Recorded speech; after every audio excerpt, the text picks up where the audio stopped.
So 2 Saturdays ago, I got written up for the second time for noise. The first time was last semester, when few of us were studying for our criminology midterm. Well, studying is a little bit generous, considering the fact that we were laughing about how one of the girls had to edit a 10-page report on rice for her friend that she had to have done by the next day. Who does that? Anyway, apparently we were laughing too loudly, and the second time, almost everyone from my floor was sitting in my room just chatting. Seriously, that's all it was socializing past quiet hours. And since it was pretty inconsequential, we didn't mean to be causing any problems, I figured there wouldn't really be any severe consequences.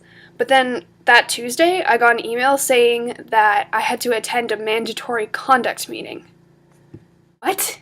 I had only been written up twice for really minor things, and considering the fact that I knew people who'd been written up for things such as possessing glass beer bottles, for playing drinking games, and for even suspected weed usage, I was really confused about this. I mean, those things warrant a write-up, obviously, but this kind of felt like being thrown in jail for a parking ticket. I mean, yes, a conduct meeting isn't overly serious, but for argument's sake, I rarely get into trouble, so this was really vexing for me. I felt as though what happened didn't warrant such severity. No one else understood it either.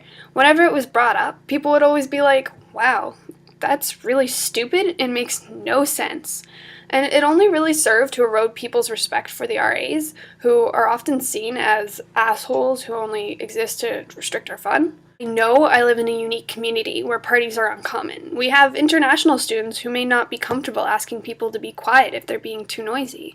There's an entirely different set of standards for us than, say, in South, where people throw parties all the time and don't really get punished for it. We're expected to be more courteous than that, so any minor misconduct is amplified.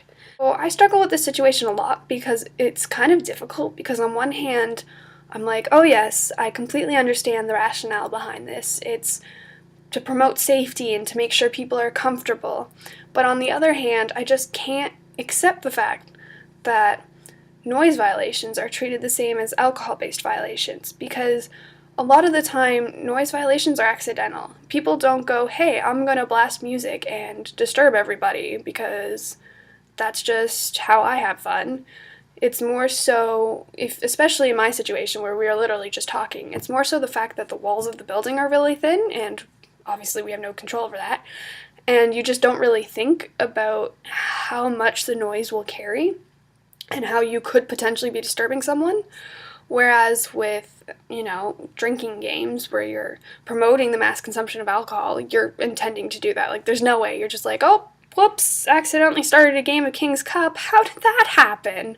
So it just doesn't seem right. And to say that I don't respect the RAs. I actually love the RAs. They are generally wonderful people, and they're a lot of fun to talk to when they come around.